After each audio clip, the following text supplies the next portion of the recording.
The historian Fernand Braudel, who insists that it's the electric shock, the choc électrique of the Battle of Poitiers in 732, when the Arab and Berber invasion into France was finally stemmed, which gives the Franks, and hence by extension the Western Europeans, their sense of self.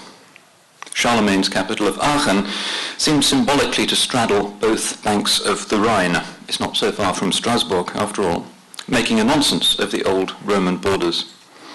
The German barbarians who brought down Rome and who now ruled in France and Germany, as they'd ruled in Italy and Spain, now claimed to be heirs of that old imperium. The almost obsessive cult of the Latin language and of classical mythology, which characterized European education until, well into the 20th century, shows how anxious the Germanic people were to see themselves, rather than the Saracens, who controlled most of the old Roman world, as heirs to the Roman Empire. When the Ottomans captured and sacked Constantinople in 1453, Sultan Mehmed II promptly arrogated to himself the title of Roman Emperor. But Europe, of course, rejected this absolutely. Rather, as the Bible in the book of Genesis rejects Ishmael in favor of Isaac, Europe has been united in nothing so much as its rejection of Islam's claims to legitimate participation in the blessings bestowed by antiquity and by those other patriarchs, Plato and Aristotle. As a matter of fact, and this is not widely acknowledged, I think, by liberal advocates of European uniqueness, Islam was, for much of its history, the principal heir of Athens, geographically and intellectually. One remembers the mosque built within the Parthenon as a kind of symbol of that successorship. But Europe will no more see Islam as a legitimate inheritor of Athens than it will allow Ishmael legitimate authority over Jerusalem. Jerusalem belongs to us, not to them. Athens belongs to us, not to them. And the reason was, of course, Christianity. Medieval monks saw themselves as the true interpreters of Hellenism, for all of their quite extensive borrowings from Averroes and Ghazali. Rome, the only remaining substantial city of the ancient world, was assumed to be the sole inheritor of that world's riches, which had moved west rather than remaining in their place of origin in Alexandria, Antioch, Jerusalem itself. The Saracen always figured as the interloper, the upstart. Thanks to the same furor Teutonicus, which baffled and brought down Rome, the Franks kept the false inheritors at bay, and even, during the Crusades, found themselves effectively united as Europeans in a counterattack that brought Jerusalem once again into Christian hands.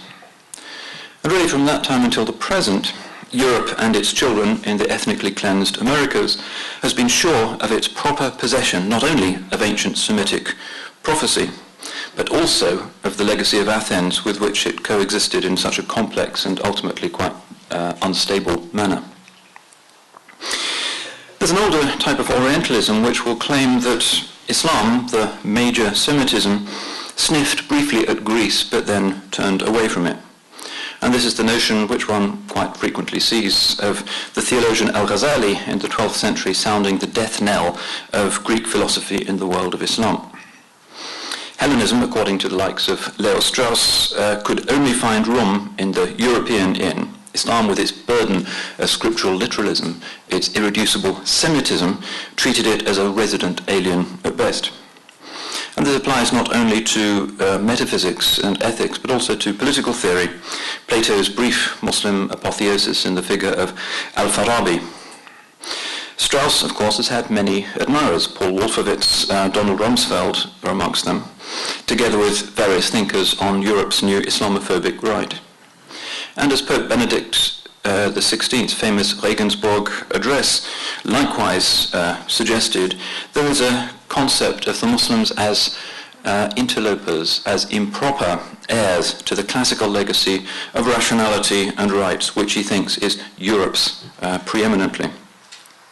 But the best recent scholarship in our effectively post-Orientalist age, I think, has blown this apart. We're now more likely to see the great medieval Muslim metaphysicians Juwayni, Ghazali, Razi, Baydawi as advocates of a selective but actually very profound internalizing of Greek reason. Greek ethics lived on very powerfully in the pages of medieval Muslim ethicists such as Miskawayh, Raghib al-Isfahani and al-Ghazali. Go into any madrasa in the traditional Islamic world and you'll see the extent of the internalization of the Hellenistic tradition, not just in propedeutic subjects such as logic, but also in some of the key topics of metaphysics and of ethics. The Greek legacy lives on powerfully today in the curriculum. And in political thought, particularly, the old themes also lived on, particularly in manuals of statecraft, which was studied very carefully by Ottoman, Safavid and Mughal emperors. And if Plato was modified drastically by the Sirah, the prophet's biography, and his pattern of statecraft, that was no bad thing in many ways, given that Plato has so often been an enemy of democracy and an open society. The internalizing of ancient philosophy, including those strands from which modern liberal thinking ultimately takes its root, did happen differently in Islam and in the Western world. And that's one reason why Athens in Europe finally, after a millennial struggle, defeated Jerusalem, and philosophy of an increasingly secular bent defeated theology. Aquinas, whose Summa Contra Gentiles, one of the great works of medieval Christian metaphysics, was written precisely to help secure and uphold Christian theology in lands recently recaptured from Muslims, particularly in Iberia. The book proposes a synthesis of philosophy and scripture which, for most Europeans now, has simply outlived its credibility. The great task of balancing reason and revelation is no longer at the heart of the way the European mind operates. So the same Christian interval in Europe which laid claim to the classical age, by virtue, strangely perhaps, of the overlaps visible in the Greek New Testament, has faltered to be replaced by vibrant paganisms or an increasingly militant secular officialdom. Hence the decision by the drafters of the European Constitution to include Thucydides and to pass over the Christian centuries in complete silence.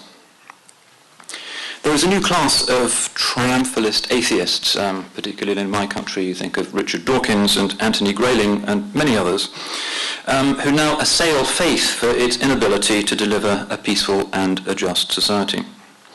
Ethical liberal arguments against religion now seem to be heard more often than the polemic against religion which prevailed in the 19th century, which focused on religion's inability to account for modern science or particularly for the problem of evil.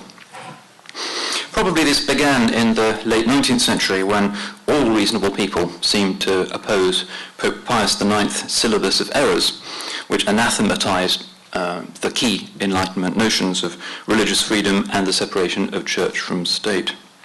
As Article 80 of that papal document declares, one may be excommunicated for holding that the Roman pontiff can and ought to reconcile himself and come to terms with progress, liberalism and modern civilization.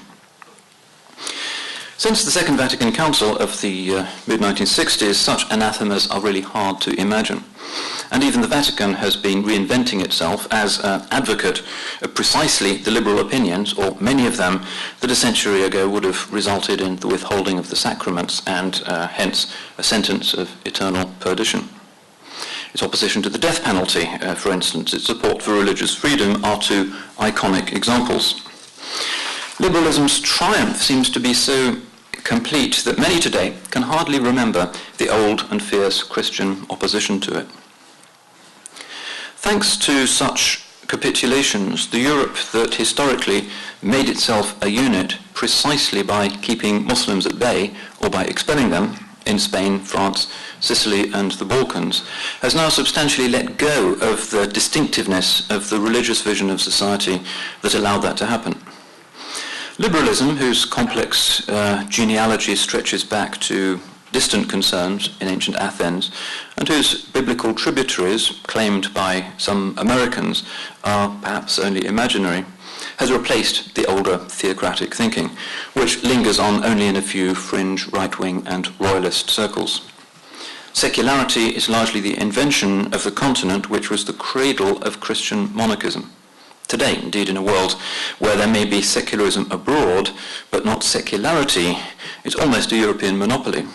God's continent has been transformed into the crucible of an increasingly assertive materialism. Partly for this reason, as the desk pilots in Brussels think ahead, they know that the future expansion of their union must always be to the east, not to the south.